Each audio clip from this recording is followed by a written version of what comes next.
Well, here we are again. You guys are watching for some reason, so I'm gonna keep talking. Welcome to Tone's Take. What is today's date? It's February 8th, 2018, and boy, do we have a story for you. Have you heard recently about all the weird emotional support animals that people have been bringing on board planes? A month ago, it was someone bringing a peacock. Which was not allowed. And the most recent story is this young woman, Belen Aldecosia, who brought an emotional support hamster on board a Spirit Airlines flight. Well, Spirit Airlines wasn't having any of it, and basically, um, Belen is accusing Spirit Airlines of telling her to flush her hamster down a toilet. A college student said she flushed her emotional support hamster down the toilet after Spirit Airlines refused to let her bring her furry pet on the plane. That is absolutely horrible. Bella Natacosa, 21 of Miami Beach, Florida, told the Miami Herald that she contacted Spirit Airlines before her flight from Baltimore to South Florida on November 21st, 2017, regarding traveling with her dwarf hamster Pebbles. Aldecosa claimed the airline told her it was not a problem to bring her hamster on the flight. So here we have a situation. A young woman says that she has an emotional support animal. In this case, it's a hamster. And apparently Spirit Airlines said it was okay. Now, she didn't get it in writing, apparently, so we all know how things work when you call anyone's customer service. People will say, yeah, sure, because they can't find any definitive evidence against it, but they probably didn't reach out to the manager. They really didn't read the rule books. They didn't, ensure that they were probably in the right. So this poor chick, Belen, goes and thinks that it's a good idea. Turns out it's not. When the student arrived at the airport, she said the airline refused to let poor Pebbles on the plane. What are you going to do? Aldecosa says she did not have many options since her family was in Florida and her friends were hours away. The student claimed a Spirit employee suggested she either flush Pebbles down the toilet or let the animal free. Aldecosa skipped her flight and tried to rent a car instead, but said she was too young to rent one. So she did what she felt was the most humane choice. She was scared. I was scared. It was horrifying trying to put her in the toilet. This is just sad. Aldeco said, I was emotional. I was crying. I sat there for a good 10 minutes crying in the stall. The student says she considered letting Pebbles run free outside, but could not bear thinking of her hamster freezing to death or getting hit. I didn't have any other options, she said. So she murdered her hamster in cold blood, flushed it straight down the toilet. And so here we go. Pigs, ducks, peacocks. There's no limit to what passengers have used as support animals. And quite frankly, I think it's kind of getting out of hand. If you need these different types of support animals, maybe you need a little bit more time with your psychiatrist or something, because there is no way a peacock is someone's support animal. Make that make sense to me, please, somebody. In a statement, PETA Senior Vice President Daphne, I'm not even going to try to pronounce this last name, Nakminovich, I did it, told Fox News, one phone call could have saved this animal, or some kind person at the airport could have helped. I don't know who at the airport would have been able to help. The hamster literally could not make it from point A to point B. Would they have taken the hamster and just kept it for themselves, like someone who was just arriving? Flushing a living being down the toilet is not only cruel, but also illegal. Yes, it is illegal. I had no idea it was illegal, because people flush fish and reptiles down the toilet all the time. Are we going to start arresting 5-year-olds? And both the person who killed this animal and Spirit Airlines, if an employee did in fact advise the woman to drown the hamster, should be charged to the maximum extent. They should get life in prison for drowning this hamster. And to that I say, PETA Senior Vice President Daphne Nakminovich, take a chill pill. I mean, it's a hamster at the end of the day. We're not talking about, a cat or a dog or a horse. And this poor girl, she's 19 years old. She literally has nothing, put yourself in her shoes. She's not thinking, let me call PETA. She's probably not trying to ask people to help with her hamster. That's got to be a pretty darn embarrassing situation. So I'm gonna need Daphne to like just chill out and put herself in Bellen's shoes. So Daphne ends by saying this must have been a horrific, terrifying death. Yes, I love how some people are able to put themselves in the ant and the poor hamster shoes more than the humans. But yes, if you think about it, then yes, if I'm that hamster and I'm being put into a toilet and being flushed, yes, that is pretty horrific. That's like being waterboarded by the FBI or the CIA in Guantanamo Bay. And those are the real issues that we need to deal with, not this. Spirit Airlines spokesman Derek Dombrowski, why do these people have these long, crazy names with all these consonants next to each other? Told Fox News that an employee misinformed Aldecosia that Pebbles was allowed on the flight, but denied that an employee suggested she flushed the rodent down the toilet. After researching this incident, we can say confidently that at no point did any of our agents suggest this guest, or any other for that matter, should flush or otherwise injure an animal. It is incredibly disheartening to hear this guest reportedly decided to end her own pet's life. So yes, they're pinning it all completely on Belen Adecosia. She is a cold-blooded hamster murderer who should be thrown in jail for at least 10 years. The Miami Herald noted that the U.S. Transportation Safety Administration was fine with hamsters on the flight, but airlines are allowed to choose if they want the rodents on board. Aldecosia said Pebbles was a doctor-approved emotional support animal that helped her when she developed a growth in her neck while at school in Wilson College in Chambersburg, Pennsylvania. The student says she brought Pebbles for some company. Yeah, bad idea. Pebbles, was so loving. It was like she knew I needed somebody. Yes, animals do have a way of knowing that we need them. Aldecosia, who now attends the Texas State University, says she was considering legal action against Spirit due to the airline pressuring her into making an anguished decision with a pet certified by her doctor as an emotional support animal. Her attorney, because now she has an attorney, Adam Goodman, said this case was different than the woman who made headlines last week after United Airlines flight refused her request to bring her emotional support peacock on the flight. This wasn't a giant peacock that could pose a danger to other passengers. This was a tiny, cute, harmless hamster that could fit in the palm of her hand.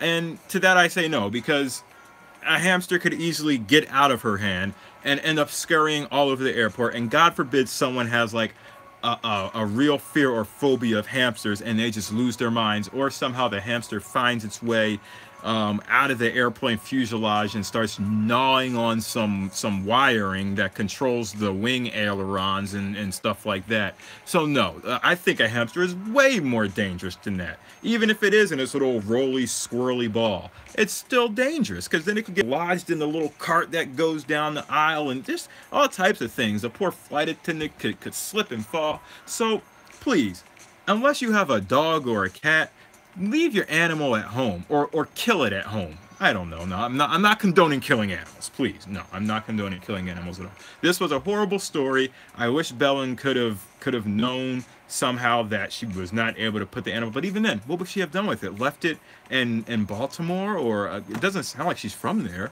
So I'm not sure what she could have done. She should have just not gotten the animal in the first place. But hey, hindsight is 20/20, right? Is that the phrase?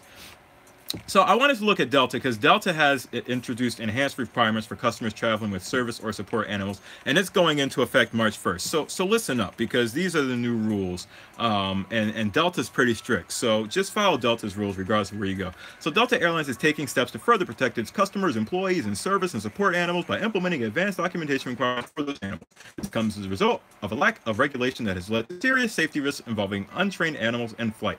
The new requirements support Delta's top priority of ensuring safety for its customers, employees, and trained service and support animals, while supporting the rights of customers with legitimate needs, such as disabled veterans, to travel with trained animals. So basically, if you have some sort of, issue where you had to go to the doctors and you got a lump or something like this girl, and you get a hamster, that's not a legitimate need. So they're just saying that right off the bat. You better be a disabled veteran, pretty much. Delta carries approximately 700 service and support animals daily, nearly 250,000 annually. Putting this into perspective, Delta carries more than 100 million passengers annually. Customers have attempted to fly with comfort turkeys, gliding possums known as sugar gliders, snakes, spiders, and more. Why?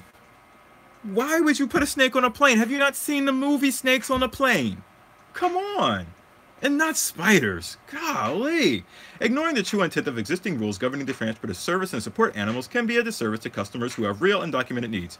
Delta has seen an 84% increase in reported animal incidents since 2016, including urination, defecation, biting, and even a widely reported attack by a 70-pound dog. You've got to be kidding me. I don't even know about these things. So people are bringing animals on board these flights, and they're just letting them piss, poop, and bite people? No. No. See, you all ruined this for yourselves.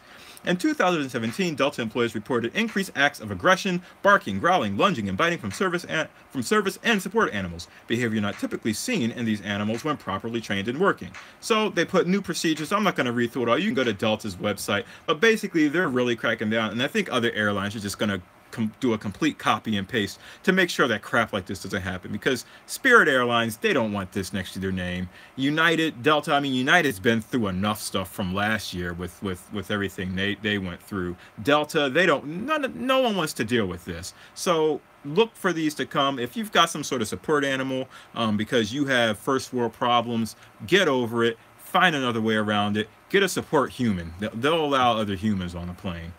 Just ridiculous. Anyway, switching gears, let's talk about the whole Me Too movement. This just came out. The Me Too movement lawmaker is being investigated for sexual misconduct allegations. California legislator cut national profile as activists against sexual harassment. So the California Assemblywoman, Cristina Garcia, whose high-profile advocacy of the Me Too movement earned her national media notice. Yes, I am just completely ruining these sentences right now. She is herself subject of a state legislative investigation in the wake of a report that she sexually harassed and groped a former legislative staffer. I want to just see if I can play this video, what it's all about. Let's give it a look-see, if it plays. All our brave sisters out there who have shared their Me Too stories, thank you. We should not have to be on your shoulders to make this change, but thank you because your voices are giving us the power to bring down the patriarchy and protect our sisters. And for our future generations, I want them to be safe. I want them to have better. So we're here for them. But we're also here for ourselves. Because I'll be damned if in my lifetime I continue to live under the patriarchy we live in today. So keep fighting. All right, so that told us nothing, but at least we got to see some of her remarks when she was, you know, fighting and leading this whole thing. So apparently in December, when Time magazine announced that Silence Breakers, who spoke out against sexual harassment were as Persons of the Year, Garcia's face was prominently included in the art accompanying the cover story. But Daniel Fierro of Cerritos told Politico that in 2014, as a 25-year-old staffer to Assemblyman Ian Calderon, he was groped by Garcia, a powerful Democratic lawmaker who chairs the Legislative Women's Caucus and the National Resources Committee. I love how they frame these things. He said she cornered him alone after the annual assembly. And let me just start off by saying this. I am by no way demeaning this guy's account of what happened. I have grown up seeing women always getting abused in certain situations, both in the media and in real life. You hear these stories, you see it happening in media, on the TV. There's not a lot of times where you hear a woman abused me. Like, if you're a guy, you typically can get out of a situation like that. I mean, this goes as far back as David and Potiphar's wife. Like, you can easily like do a spin move, like you're Michael Scott or Dwight, whoever did. I think it was Dwight in The Office that did that awesome spin move. You can easily do that and usually run away from these women. But anyway, he says, so back to what I was saying, yes. So I know you can get away, but I don't want to say that certain men can always get away. So let me just frame it like that. Like, I think men that say that this happened to them, their credibility should be right up there with women who have said that assault has happened to them as well. So he said she cornered him alone after the annual Assembly softball game in Sacramento as he attempted to clean up the dugout. Fierro, who said Garcia appeared inebriated, says she began stroking his back, then squeezed his buttocks and attempted to touch his crotch before he extricated himself and quickly left. So he did do a spin move. Good for you.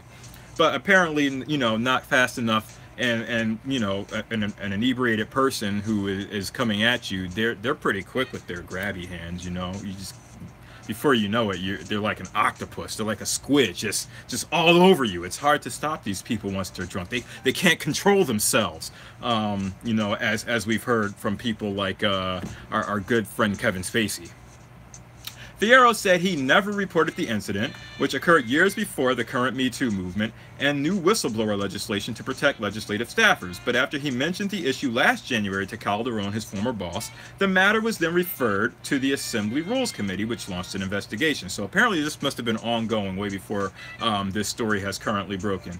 So Fierro is not the only one claiming improper advances by Garcia. A prominent Sacramento lobbyist says she also accosted him in May 2017, so a lot more recently, when she cornered him, made a graphic sexual proposal, and tried to grab his crotch at a political fundraiser. She's really into the crotch grabbing here. He spoke to Politico on the condition of anonymity out of fear of reprisals. The lobbyist, who represents a major industry association, said that Garcia appeared to have been drinking heavily at a fundraiser hosted by Governor Jerry Brown for State Senator Josh Newman at the Devers Bar in Sacramento. He said he was heading out the door in part to avoid the Assemblywoman, who had been increasingly flirtatious and had called him on a few occasions before for late-night drinks, which he repeatedly declined. So this story sounds very familiar to a lot of the stories that we've heard from other women who, you know, I mean, we've heard from the woman who accused, what's our friend who does Master of None? Oh, I cannot remember his name. This is gonna kill me. But Aziz Ansari. So, you know, we heard about how Aziz was like, you know, trying to push on a woman and things like that, and then he got, you know, the text later on. So we're seeing like little hints of this from this woman as well, you know, the drunkenness, the flirtatiousness, all the things, and apparently she didn't get the warning signs that she should have got from these men. So she spotted him and said, "Where are you going?" The lobbyist said. I can imagine she probably said it with some slurred drunken speech. And here's a quick picture of her basically helping to pass the Legislative Staff Whistleblower Protection Act.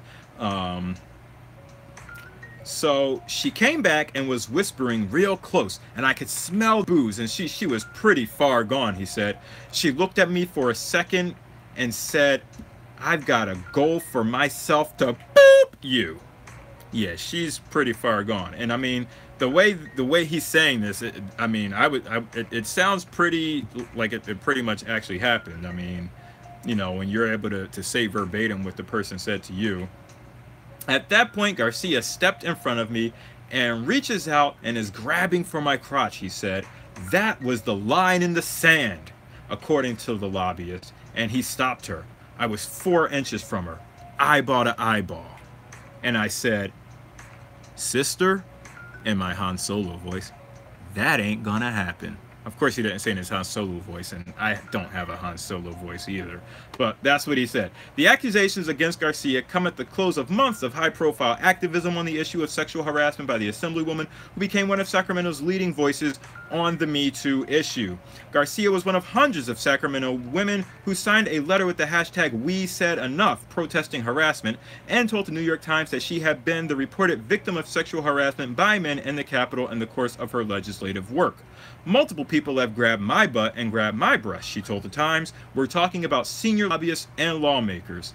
When Time magazine included her photo in its Persons of the Year issue, Garcia tweeted, "I didn't know I was part of the story," saying it was an awkwardly humbling experience. "I'm proud of this work and proud of the company I'm in." She added the hashtags MeToo and WeSaidEnough. So I'm going to leave it at that. You can go to Politico.com and read the rest of the story, but it is just pretty interesting. I don't think she's given a statement yet to address these issues, but I think there is a call for her to step down from the commissions that she is a part of, as has been, I think, the precedence when someone is accused of these things. They're usually asked to take a leave of absence. So we'll see if that happens. This story may have been updated since then, but it's, yeah, this isn't good for her at all, especially being a prominent leader. And conspiracy theorist to me wants to think that, you know, maybe she's being set up by these men. But again, I'm not going to do that, because I didn't do that for the women. I'm going to give the men, I'm going to believe them as well until, you know, she's proven innocent, because this is the right thing to do. And if she is, if this really did happen, then